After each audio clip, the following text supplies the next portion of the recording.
tratar desse versículo. Nenhuma palavra torpe sai da boca de vocês, mas apenas a que for útil para edificar os outros, conforme a necessidade, para que conceda graça a quem ouve. Eu acredito que a palavra de alguém que é de Jesus nunca deve ser uma palavra torpe. E quando você pensa em palavra torpe, o que você pensa? Palavra má? De modo geral, quando você lê esse texto, não sai da vossa boca nenhuma palavra torpe. O que vem na tua cabeça? Essa é a única edição que tem, ou tem outras palavras que usam sem ser torpe, ou é torpe para todas as... A maioria, palavras a maioria é torpe. No meu assim, não diga as palavras que façam mal aos outros. Então, mas só que essa versão aí é na linguagem de hoje, certo? Eu acho que é a nova tradução. Né? Na linguagem de hoje. Então, a palavra torpe, na verdade, é toda palavra que não traz benefício nenhum. É uma palavra vazia de sentido. Não é só palavrão. É isso que eu estou querendo chegar nesse ponto. De modo geral, o cristão não deve falar nenhum tipo de coisa que tenha conotação com impureza, entendeu? Com sujeira, com maldade. Porque isso fere a imagem que a gente traz de Jesus. O fato da gente ser cristão é uma coisa difícil pelo seguinte: não trata só da gente, não é uma questão só do meu comportamento mais. Agora eu estou ligado num corpo inteiro. E quando eu erro aqui, eu trago uma péssima imagem para o reino inteiro de Jesus Cristo. Isso é tão importante que Jesus chegou a dizer assim, que se alguém causar um escândalo no reino de Deus, vai ter que dar conta diante de Deus, por causa desse escândalo. Então, por exemplo, deixa eu explicar para você. Se você é de Deus e você fala algo, e vive falando algo que não é da vontade de Deus, que a sua palavra só toca, você fala palavrão, você pode ser salvo, você pode ser de Jesus, mas você precisa melhorar esse comportamento. Por quê? Porque as pessoas que ainda não são crentes, elas vão olhar para você e elas vão falar assim: eu não quero esse negócio. Para ser crente assim, eu não quero. Aí vai começar a falar mal do Evangelho. O Evangelho está sendo mal falado pelo comportamento maligno de muitos crentes, sim ou não? Sim. Muita gente que se diz cristã está agindo de uma maneira que não tem nada a ver com o Evangelho de Jesus Cristo. Não é só nas palavras, mas em tudo. É muito difícil você ser crente e manter a sua linha para que ninguém se escandalize com a sua atitude. Ninguém pode se escandalizar com você. Isso é muito sério diante de Deus. Ninguém pode falar assim: eu não quero ser crente. Por quê? Porque fulano...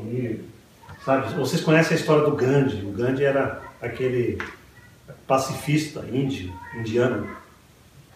Uma vez ele foi entrando numa igreja, muitos anos atrás, na Índia, ele entrando numa igreja presbiteriana, de ingleses, de brancos. Quando ele ia subir na escadaria com aquela roupa de hindu, os caras falaram: aqui você não pode entrar nessa igreja, você não entra. Aí ele falou: ok, tudo bem, foi embora.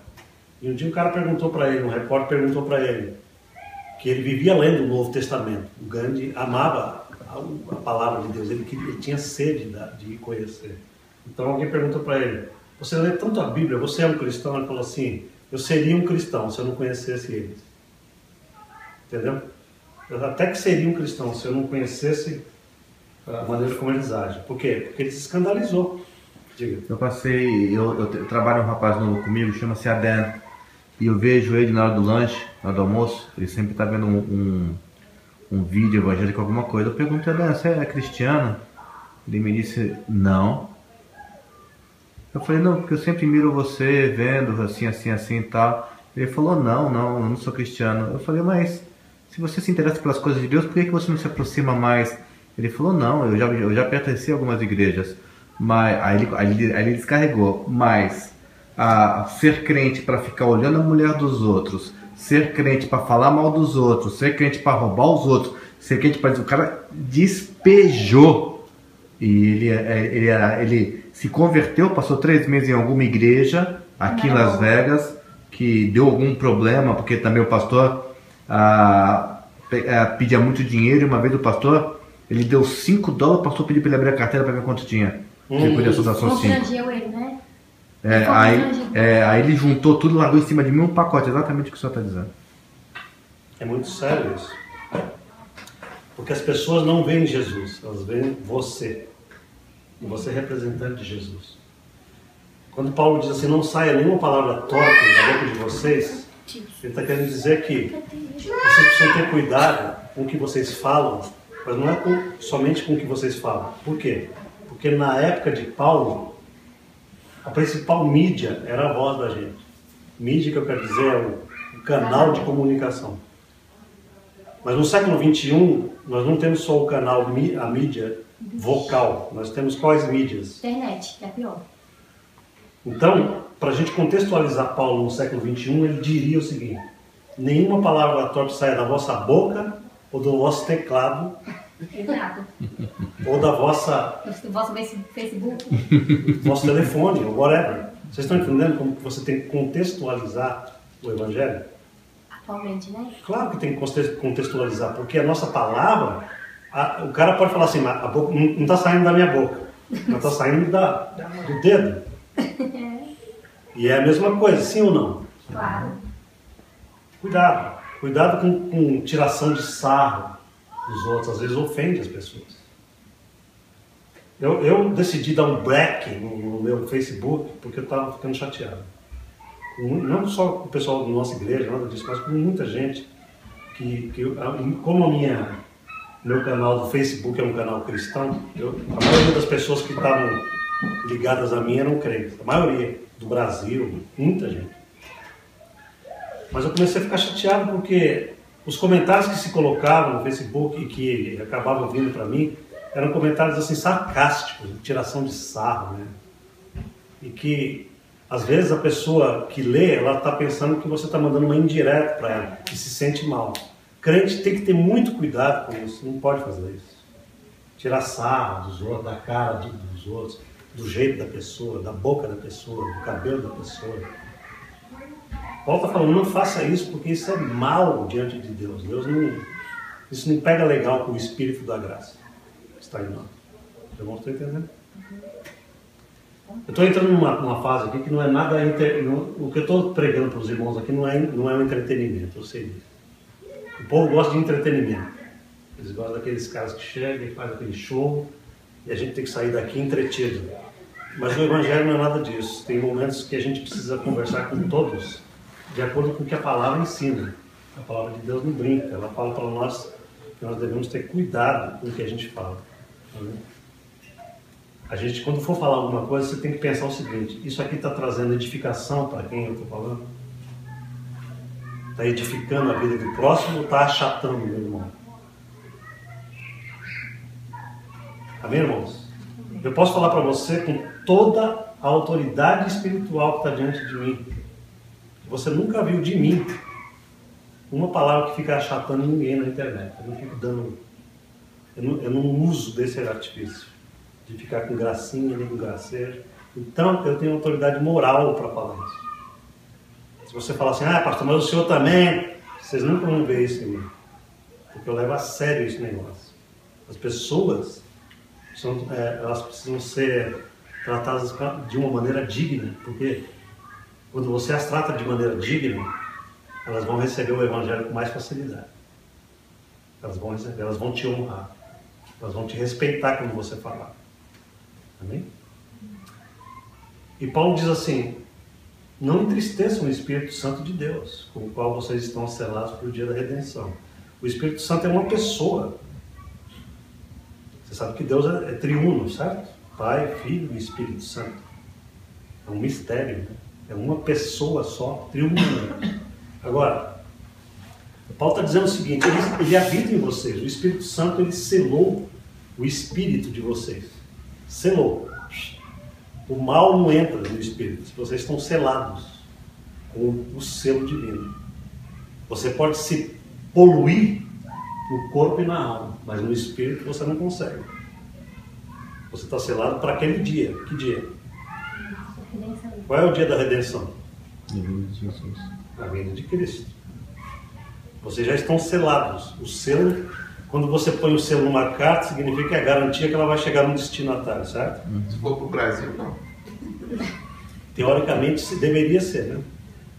Mas o Espírito Santo é um selo que Não tem erro com o Espírito Santo. Ele selou você. Se você é de Cristo, você tem uma natureza divina dentro de você e você precisa ajustar o seu comportamento a essa grandeza que está dentro de você. Nova criatura É uma nova criatura. O que Paulo está falando é o seguinte: o Espírito Santo ele tem a possibilidade de se alegrar e de se entristecer. Isso é fantástico você pensar. Você já pensou nisso? Tem gente que pensa assim: o Espírito Santo é Deus. Deus não tem as afeições do humano. A alegria. Mentira. Não entristecer significa o seguinte: que você pode entristecer o Espírito Santo com uma atitude errada sua. E eu garanto para você uma coisa, amados: o Espírito Santo está entristecido com muita gente da igreja. Porque aquele que leva os antigos, né, os crentes antigos do século XVIII, XVII, eles diziam que nós trazemos o santo hóspede em nós. O régio hóspede. Sabe o que significa isso? Você está hospedando Deus em você. Ele está dizendo o seguinte: com esse hóspede vivendo em nós, a gente tem que ter muito cuidado com a maneira que a gente lida com ele. Primeiro, ele falou que você não deve falar tudo o que você pensa. Maneira boa. Segundo, não entristeça Deus. Você quer ver? Ó, o Espírito Santo é um amigo nosso. Ele vai te tentar trazer convicção nas coisas que ele não quer que você faça.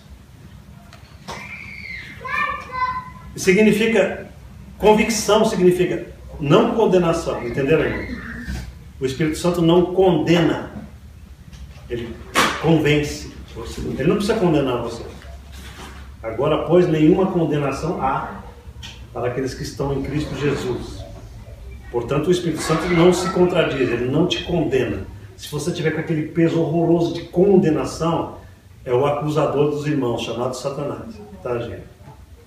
Mas o Espírito Santo trabalha em teu espírito, tentando trazer convencimento. Filho, você está errado nisso. E você está tentando despistar a voz da tua consciência, mas é o Espírito que está falando com você. Você está errado nisso. Quer ver um exemplo disso? Eu vou dar um exemplo. Eu não vou nem falar o meu exemplo, mas eu vou falar o exemplo de um pastor que eu conheço. Ele foi orar, ele tinha acabado de ter uma discussão forte com a esposa. Essa história é interessante. E ele foi orar no quarto dele e falou assim para Deus: Senhor, não aguento mais. Eu só tenho que fazer alguma coisa para convencer a minha mulher. Olha, ela está errada nisso, não sei o quê, falando com Deus. Sabe o que o Espírito Santo falou assim dentro dele, na mesma hora? Falou assim: eu quero que você vá lá e peça perdão para ela, porque você está errado. Cara, aquilo foi uma bomba na cabeça dele. Como é que você sabe que é o Espírito Santo que está falando? Porque se fosse a voz de você mesmo, você não se convenceria com tal poder. Você fala: não consigo me convencer ao contrário. Nessa hora, não. Mas o Espírito Santo falou para ele: desça lá agora e peça perdão, porque você é que está errado. Amém? Ele falou assim, que ele quebrou todo o protocolo e foi pedir desculpa para a mulher. Eu queria te pedir perdão, porque Deus falou que sou eu que estou errado. Falou: eu já sabia disso.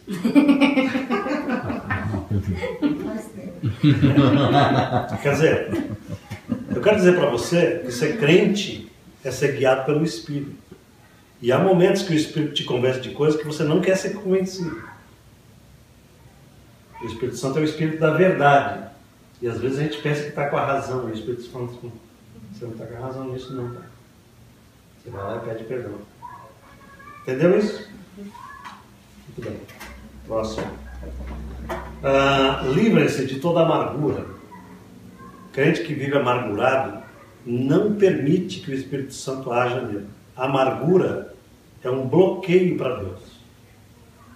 Lá em Hebreu diz assim, que toda a raiz de amargura deve ser arrancada, extirpada do nosso coração. Nós não podemos ter amargura. O que é amargura?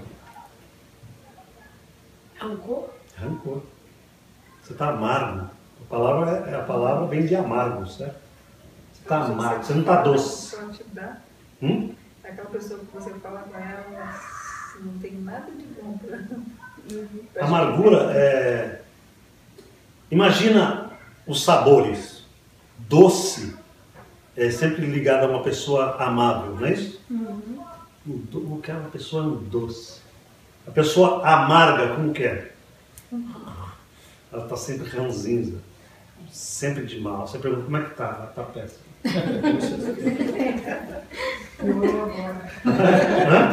Piorou. Piorou, não é verdade? Porque a pessoa amarga, ela não consegue transmitir doçura. É impossível. Agora eu vou falar uma coisa para vocês. Deus é o ser mais doce do universo. As pessoas imaginam Deus, aquele Deus Jeová. Porque Deus se mostrou assim no Monte Sinai, aquele Deus fumegante. Aquilo era uma faceta de Deus. Deus não quer se mostrar assim. Deus se mostra em Cristo. Essa é a real imagem. Lá em Hebreus diz que Jesus Cristo é a expressa imagem de Deus. Querendo dizer o seguinte, é essa imagem que Deus quer mostrar dele. Um Deus amigável, humilde e manso. Deus não quer mandar raio na cabeça de ninguém. E as pessoas, os humanos amargos, são os mais radiantes no sentido de mandar raio na cabeça das pessoas. A amargura, irmãos, é uma contra. É um contra Deus em você. E Paulo está falando o seguinte, você tem que se livrar disso, é você que tem que se livrar. O teu marido não consegue arrancar a amargura do teu coração, a tua esposa não consegue fazer isso por você, teu filho não consegue mexer aí dentro, nem teu pai nem tua mãe. Paulo está falando que a responsabilidade é nossa. Livrem-se. De hoje em diante eu serei doce. É isso que significa. Eu decido ser mais doce. Eu decido arrancar essa miséria. Porque isso é poço de miséria. Vocês não estão entendendo que você pode ser salvo estando vivendo num inferno diário. Ah, eu vou para o céu. Mas a minha vida é um inferno na terra. Paulo está falando, por que viver assim? Vocês têm condições de viver uma vida doce. Amém ou não? Amém. Livre-se de toda indignação, de toda raiva. Estou indignado com o quê? Não sei. Estou com raiva. O mundo não presta. Tem gente que tem raiva e não sabe nem porquê das coisas. Não é verdade? Está com raiva do quê? Não, chuta o cachorro, briga com a vizinha. Paulo está falando, livre-se disso, gente. O tom dele falando é um tom enfático, livre-se disso, de toda indignação, de ira, gritaria. Gritaria aqui não significa que você não pode torcer para o Brasil nem para o São Paulo. Na hora do gol. Qual é o contexto ali de gritaria? Que gritaria errada é aquela no contexto que Paulo está falando? De briga? Vocês têm que ter a noção bíblica da coisa. De briga. Há momentos em que a gente tem que gritar. Aleluia! Não é isso que Paulo está falando aqui. Tem gente que pega esse texto e joga para tudo, não é isso. Há momentos de alegria, de um parabéns para você, né? Gritaria. Mas é uma gritaria saudável, né? Paulo está falando, mas livre-se de gritaria. Não fale com o outro gritando. O outro levanta a voz e você fala, não, você levantou mais 50% do tom, eu vou levantar mais 80%, porque eu preciso ser ouvido aqui. Os irmãos estão entendendo isso. Casais, né? Irmãos, filhos, gritaria. A palavra de Deus diz em Provérbios que a palavra doce, ela desvia o furor. A palavra branda, ela desvia o furor. O cara vem brigar com você e você fala brando com ele. Ele não consegue ficar naquela... Ele vai ter vergonha. Eu estou sendo um estúpido, o cara está falando comigo. Eu estou com megafone e o cara está falando, não, deixa eu conversar com você. É possível fazer isso?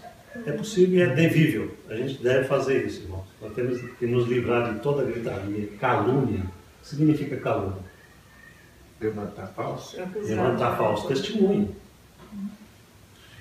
Esse pastor vai ver comigo. Eu vou fazer a cabeça do povo aqui contra ele. Isso é capeta.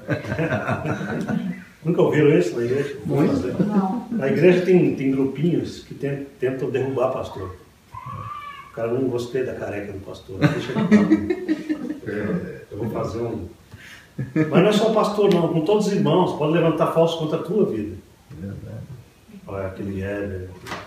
Gosto dele, Eu gosto dele, né? Vou fazer uma fofoca aqui com o nome dele. Aquele bom colchão.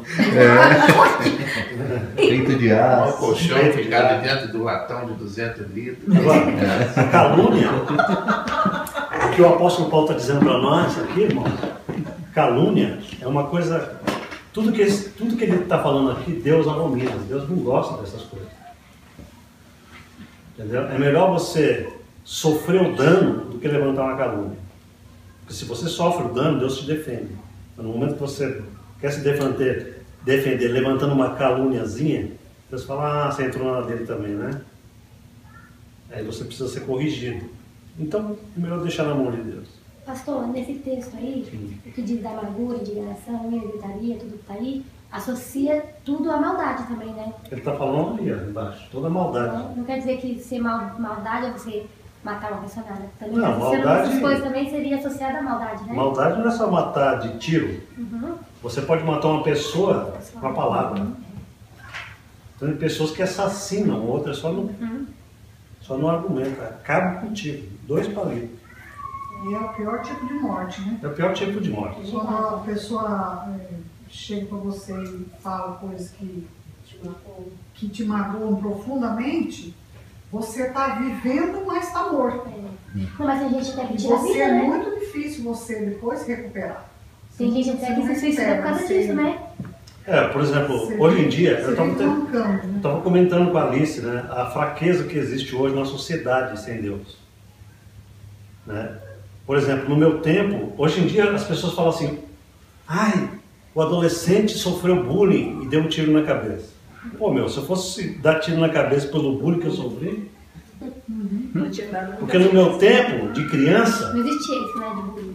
o neguinho chamava o outro de orelhudo, narigudo, pançudo, ou não? Não era assim? Sim. Oi? Seu Marcos Lombriga de leite. Olha que apelido maravilhoso. Eu vinha chorando pra casa todo dia. Era para ter se matado, né? Então, é isso aí.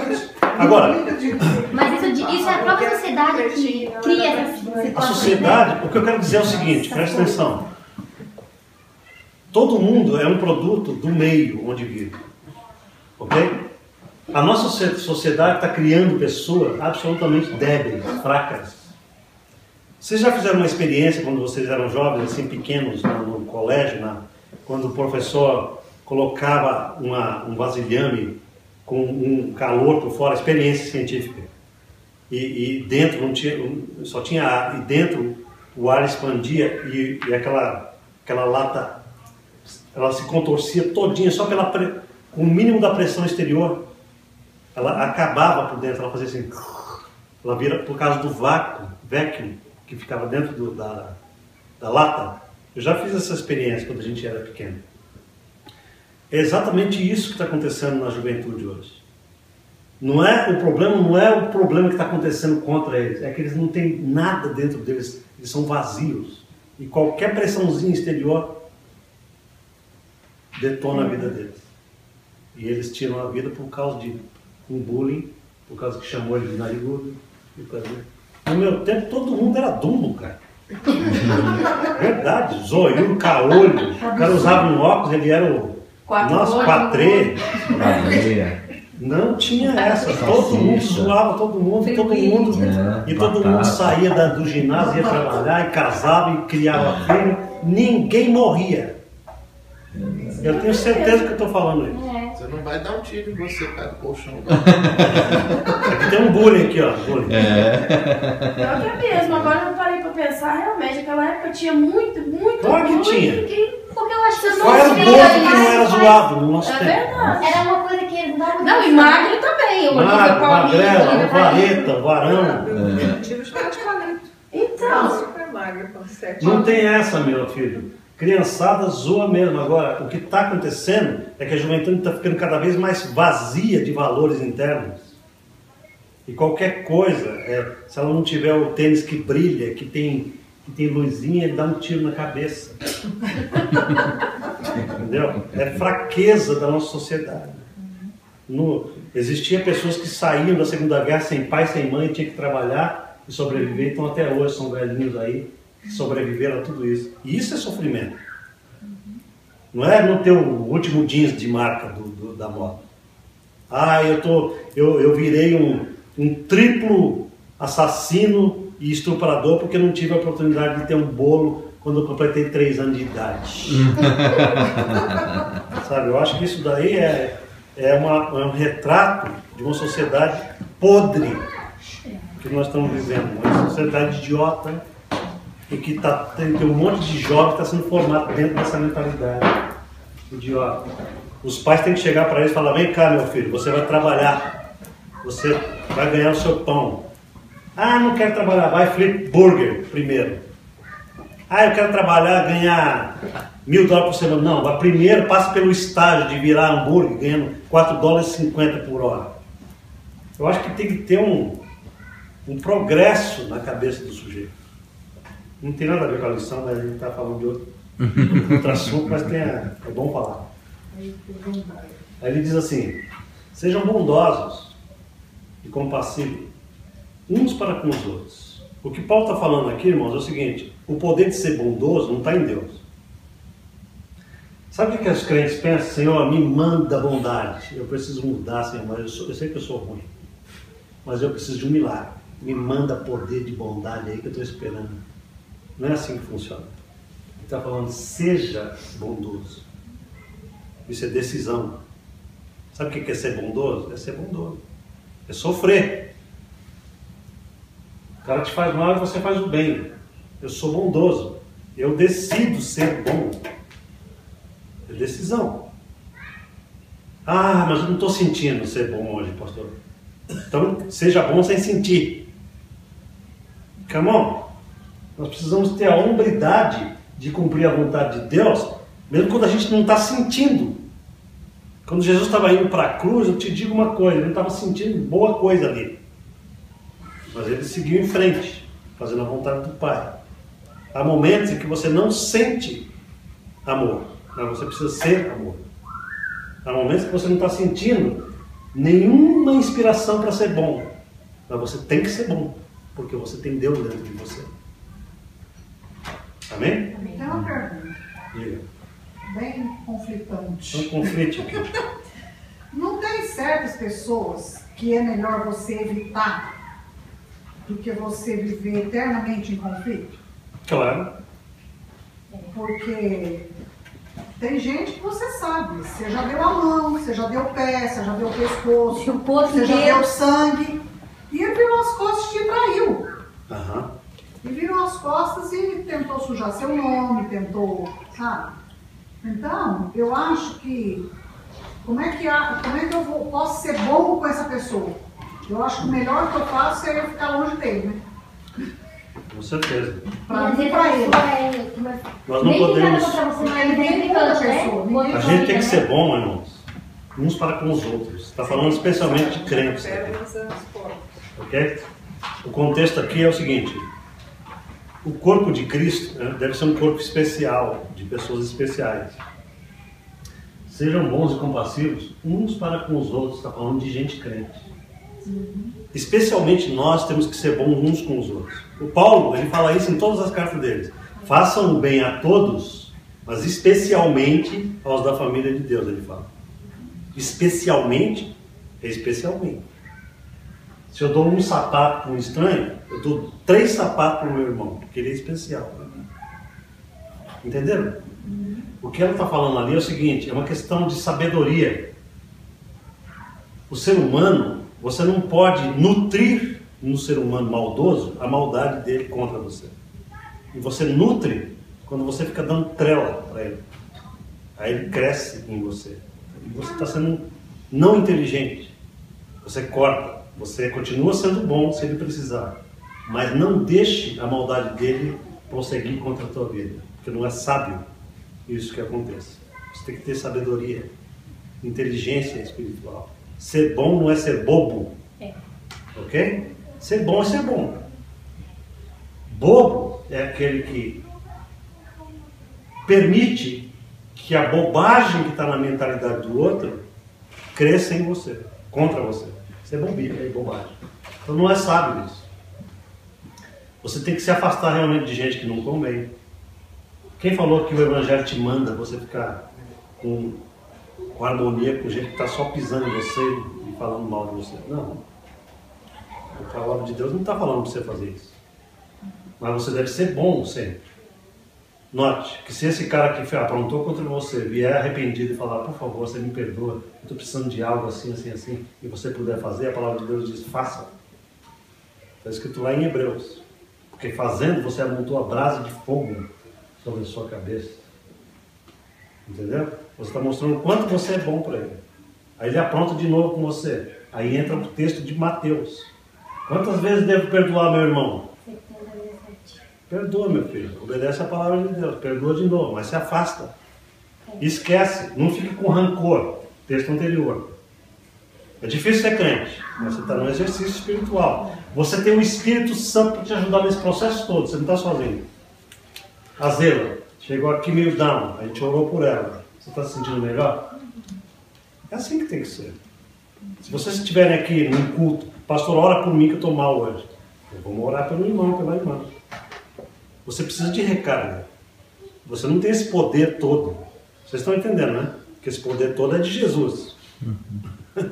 Quando ele fala, sejam bons com a bondade de Cristo. Este é o Evangelho de Jesus Cristo, ok? Perdoe-se mutuamente, assim como Deus os perdoou em Cristo. Não guarde rancor.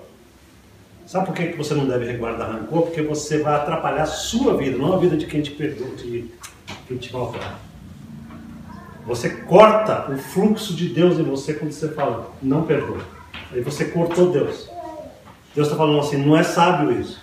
Porque agora você me cortou. A última coisa que você pode fazer do mundo é cortar Deus. Porque aí você não tem mais recurso. Quando é que eu corto Deus em mim, irmão? Quando eu não perdoo. Então eu tenho que perdoar ao máximo para Deus continuar fluindo em mim. Amém? Portanto, sejam o quê? Imitadores. A palavra imitador aqui em grego é mimeomai. Vem da palavra que gera a palavra mímica. Vocês lembram quando a gente brincava de mímica quando era criança? Fazendo mímica, imitando alguém? É isso que Paulo está falando assim, mimeomai. Sejam a palavra mimeógrafo. Vem disso aí também do grego. Mimeógrafo. Vocês não são desse tempo, vocês não são velho que nem eu. Mas mimeógrafo era um troço que você passava uma folha assim, um gás, um álcool, sei lá o que era. Álcool. Aí, velho. Para reproduzir as cópias de prova de Porque escola. não tinha Xerox. Nós somos velhos. Aí você Nessa fazia época não. Não, isso aí eu ouvi dizer, eu vi na internet. Eu ouvi dizer. Eu nunca fiquei tirando aquele negócio para sair a cópia. Nossa, eu tirei muitas vezes. Na igreja, não, nunca na igreja. Nem de corinha, né? Então, agora, olha a analogia de Paulo. A palavra mimeomai, ela deu origem a esse negócio da cópia.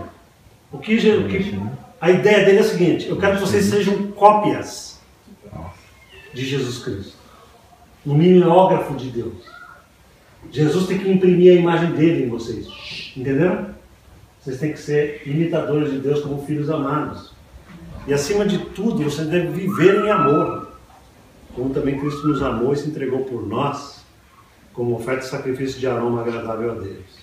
Esse negócio de oferta e sacrifício de aroma agradável é uma referência ao Antigo Testamento. Na lei de Deus tinha uma oferta que era oferecida aos sacerdotes, que era uma oferta de aroma suave. O cheiro tinha que subir da fumaça. Era uma ordem divina. Aquele cheiro da fumaça, da oferta, tinha que subir. E aquilo seria aroma suave a Deus. Deus iria dizer o seguinte, me agradei dessa oferta. Que era um simbolismo de Jesus. Tudo bem?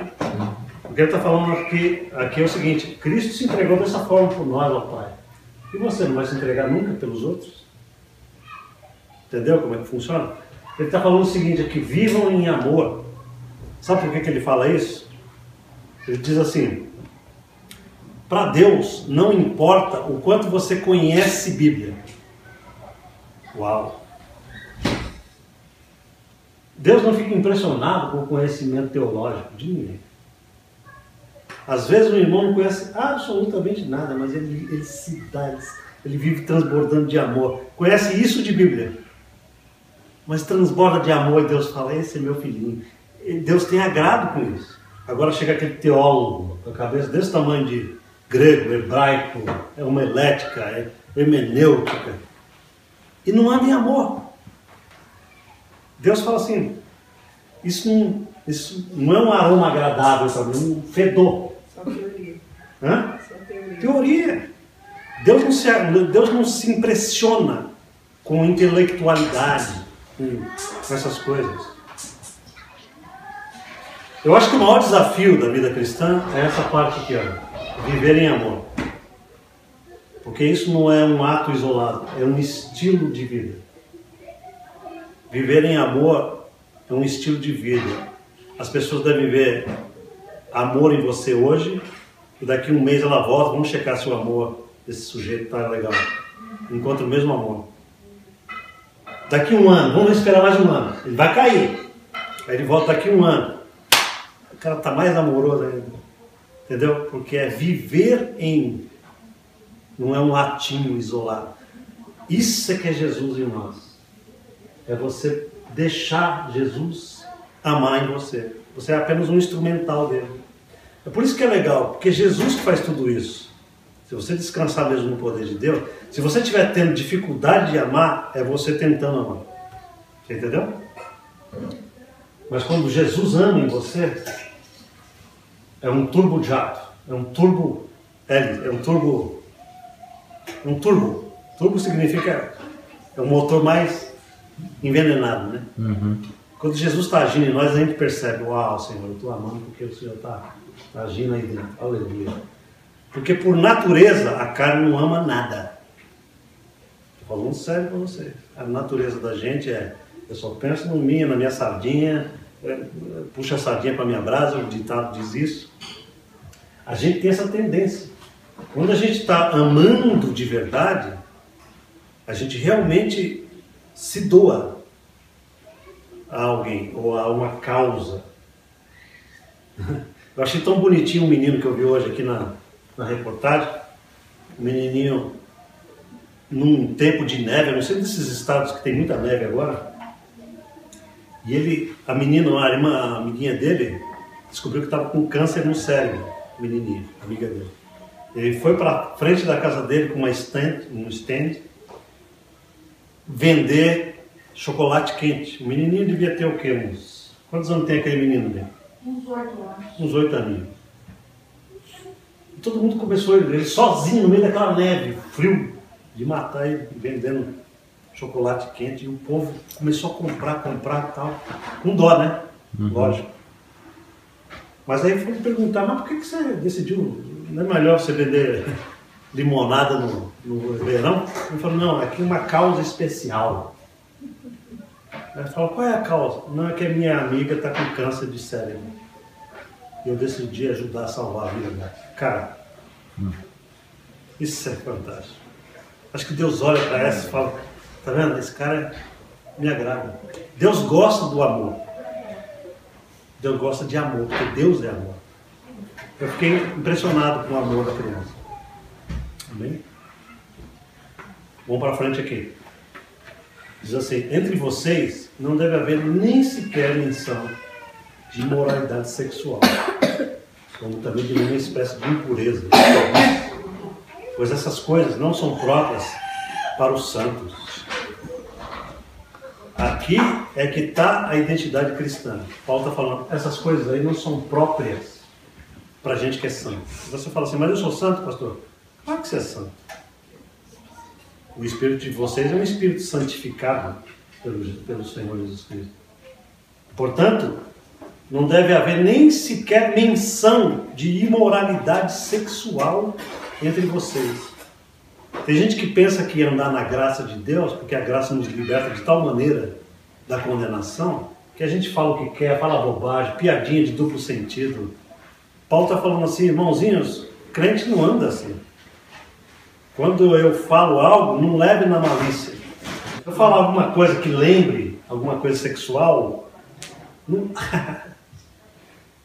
foi apenas um deslize. Eu não quis falar aquilo. Né? Tem gente que é perito. A música tem que ter duplo sentido. A palavra tem duplo sentido. Paulo falou assim, com crente esse negócio não deve existir. Você pode até achar engraçado o que os outros falam, mas você não deve ser o criador disso. Entenderam isso? Eu acho que isso aqui a igreja tem que saber, e ela tem que levar a sério isso. Entendeu? Não propague no teu Facebook coisa de duplo sentido, imoral. Você é crente em Jesus? As pessoas estão te olhando, pô, você é crente, pô, tá sacanagem. Não pega bem, é água e óleo, não tem nada a ver, irmãos. Amém? Não haja obscenidade entre vocês. Todo mundo sabe o que é obscenidade, não precisa nem explicar. Né? O cara ser obsceno. Fazer gesto errado com a mão. O cara é crente, mas não tô nem aí. Tem que ter essa ética cristã na gente. Né? Conversa tola. Conversa haja entre vocês. Gracejos imorais. Né? Essas irmãzinhas. Mas ao invés disso a gente tem que encher de assunto. Certo disso. Moral, impuro, ganancioso, que é idólatra. Acho que o que ele está falando aqui, todas essas pessoas que ele está falando aqui, ele está dizendo que essas pessoas não são de Jesus. Ele está falando de imoral, ganancioso, idólatra. A pessoa que tem a mão muito segura, que não abre nada, é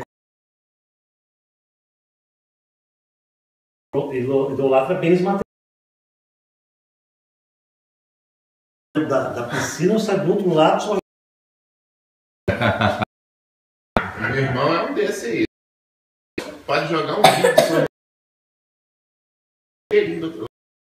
só. Abre uma gota. Nossa. Pelo amor de Deus, a palavra de Deus. Aí o cara se vangloria, pô, mas eu não me curvo diante de. Mas grana. Morre lá. Entendeu? O cara é crente, mas tem um coração idólatra. Veja, ele está falando que essas pessoas não têm herança no reino de Cristo. Por grupinho gnósticos, tinha um grupo de filósofos dizendo o seguinte: o espírito é perfeito, portanto não importa o teu comportamento. Paulo está falando mentira. Ele está dizendo o seguinte: ninguém os engane com palavras tolas, pois é por causa dessas coisas que a ira de Deus vem sobre os que vivem na desobediência. Portanto, não participe com eles dessas coisas. Vocês vão entender que ele está falando de gente que não é de Deus aqui. Tem até um paralelo em 1 Coríntios 6, de 9 a 11, que é o mesmo ensino que ele está ensinando aqui. Porque ele está fazendo uma distinção entre os crentes, os verdadeiros crentes e os não crentes. Ele diz assim: outrora vocês eram trevas, vocês eram igual a eles antes, mas agora vocês são o quê? Luz. Vocês são luz. Portanto, vocês devem viver como filhos da luz. Não basta eu ser luz, eu tenho que viver como? Eu tenho que andar como luz. Amém? Pois o fruto da luz consiste em toda bondade, justiça e verdade. Agora ele diz assim: aprendam a discernir o que é agradável ao Senhor. Opa! Eu tenho que aprender com o relacionamento que eu tenho com Jesus, eu tenho que aprender a ser sensível às coisas que ele fala assim: não gostei disso. Vocês estão entendendo isso? É uma coisa muito pessoal. Não é uma lei. Não é um código. É uma coisa interna. Você tem que sentir isso, irmãos. Há momentos em que você parece que está fazendo uma coisa legal e o Espírito Santo está falando: neste momento essa coisa não é boa, eu não estou me agradando. E não está escrito na lei. Paulo está falando: aprenda a discernir. Aprenda a ter a antena ligada no Espírito. Porque se vocês fizerem isso, o Espírito sempre vai guiar vocês. O Espírito está dentro de você. E é ele que diz assim: sinal vermelho, sinal verde. Entendendo? O Espírito Santo é a nossa lei.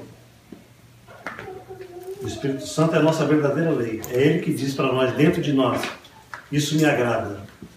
E quando Ele desagrada, quando o Senhor diz assim, eu me agrado disso, não adianta o outro falar, eu não estou agradando do teu comportamento. Eu falei, mas aí Deus está me agradando de mim. Qual é o problema? Já vou entrar nessa área ética, ok? Eu vou entrar nessa área ética porque vocês precisam entender muito bem que tem coisas que você não pode fazer, não é por causa de você, é por causa do teu irmão que é fraco. E você pode escandalizar o teu irmão por teu lado. A palavra de Deus diz assim, não faça isso, ok? Vocês nunca tiveram uma experiência assim, de Jesus falar com você, você sente, opa, esse negócio não é bom. Eu já tive muitas experiências. Já teve assim, Cris? Você sabe, pô, parece que é legal, parece que, mas não estou me sentindo bem nisso. É o Espírito Santo falando. É Ele que levanta a bandeira, dizendo assim, neste momento, nessa situação, nessa circunstância, isto aí não está me agradando. Pode sair fora. É Deus. Tá vendo? Não participem das obras infrutíferas das trevas, antes exponham-nas à luz. Porque aquilo que eles fazem em oculto, até mencionar, é vergonhoso. Aqui, Paulo está falando o seguinte, nós não podemos fugir do mundo. Nós temos que andar no mundo e termos amizade com as pessoas pecadoras, ou trabalhar com as pessoas pecadoras, ou whatever. O que Paulo está falando é o seguinte, não exclua as pessoas, mas exclua a maldade delas contra você. Entenderam? O que você tem que fazer é mostrar com amor para essas pessoas que a obra delas é ruim. Mas isso deve ser feito com amor. Às vezes, o teu próprio comportamento diário na vida das pessoas incomoda a maldade delas. Eu vou dar um exemplo para vocês. Eu trabalhava no metrô, em várias companhias. Só pelo fato de eu ser crente e andar como crente, eu incomodava os não crentes. Os caras falavam assim, não faz isso aí não, perto do Israel. Entendeu? Eu falava, não, fica à vontade aí, meu filho. A vida é de vocês. Mas eles se sentiam mal de fazer as coisas perto de mim. Porque a luz, ela ilumina o ambiente. Sem eu abrir a boca, sem eu criticar, sem eu falar nada. Porque tem gente que é assim, gosta de falar. No caso do Jesus criticava a atitude dos fariseus, que tinha essa atitude de criticar verbalmente as pessoas, mas o interior dele não tinha luz nele. Paulo está falando assim, quando você é luz, a tua luz vai expor as trevas. Automaticamente você vai ser luz onde você estiver. E a tua luz vai condenar os atos dele. Se você é um cara direito, legal, anda direito, entendeu? As pessoas vão ter, às vezes, vergonha de fazer coisa perto de você. Se você ainda não passou por isso, você precisa melhorar seu evangelho. Quem não é crente e andar perto de você, tem que se sentir mal de fazer o que eles estão fazendo. Porque é até vergonha. É vergonhoso até mencionar o que eles fazem. Mas hoje em dia, pastor, tem muita gente debochada. A própria Bíblia diz que nos últimos dias teríamos gente que ia fazer deboche com tudo. Faz deboche. Entendeu? Então, não adianta. O que você acabou de dar exemplo, de repente, acontece comigo acontece direto. Mas não sei se com eles. O pessoal que trabalha comigo. Quem trabalha com mexicano geralmente não tem problema.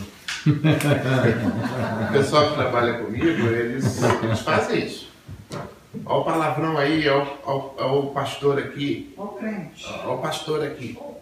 Eu entro lá, pastor, hoje contamos com a presença do pastor. Eu falei, eu não prego, não sou pastor. E é o tempo todo de deboche, de coisa. Está dentro do grill, tiração de sarro. Ó, pega leve aí. Por que você acha que os incrédulos tiram sarro dos crentes? Porque hoje em dia a igreja está tão apóstata, todas, a maioria. Você tira 5% que vale a pena, o resto você pode jogar tudo fora. É por causa da própria igreja que nós estamos sofrendo isso.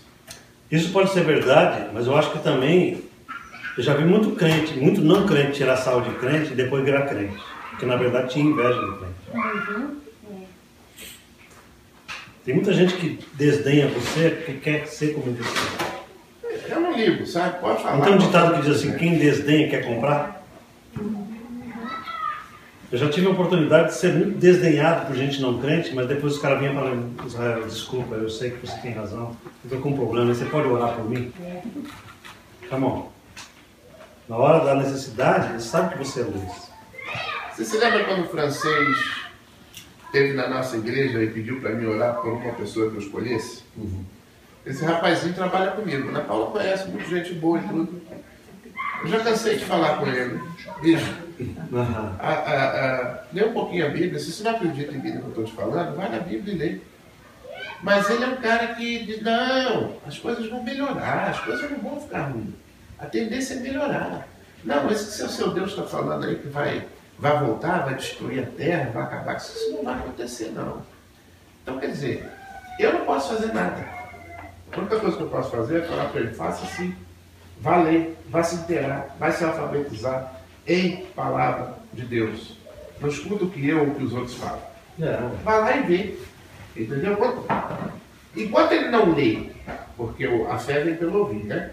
Ou se não tiver ninguém para falar nada com ele, vai continuar a mesma coisa, que solto no mundo, mulherada, cerveja. A verdade é a seguinte, tem gente que gosta de tirar um sarro e desdenhar, não sei o que tem, mas dentro dele existe uma sede enorme pela verdade com Deus. Eu sei disso. É tudo fachada, esse negócio. Brinca e tal, e não sei o que, tal, fachada. E a grande maioria que eu senti isso há pouco tempo, quando as pessoas vêm fazer deboche com você, a primeira coisa que eles saem da boca deles não é nem de você ler a Bíblia, de você ser caxião de igreja, não é isso. A primeiro deboche que sai é a respeito de dinheiro. É a primeira coisa. Onde você estiver, ou aqui, ou no aeroporto, no Vila, onde for, quando o povo fala, seu povo lá pede meu dinheiro, então eu vou lá e na porta. É verdade. Esse é o número 1.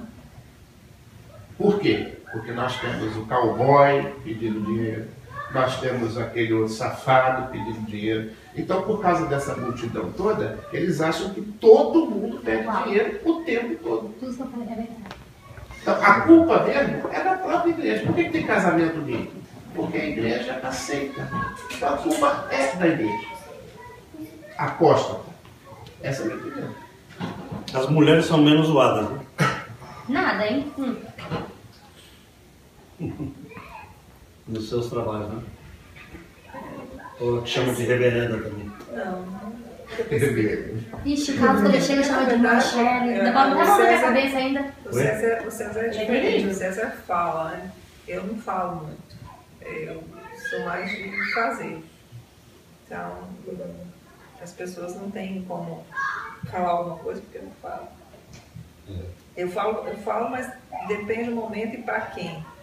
Nem, por exemplo, ontem eu tive uma funcionária, ela tá, já sei que ela é cheia das doenças, aí ela chegou para mim e falou assim, eu tô passando mal, vou embora, às 2 horas eu vou embora, só te avisar e tal. Eu falei, o que você tem?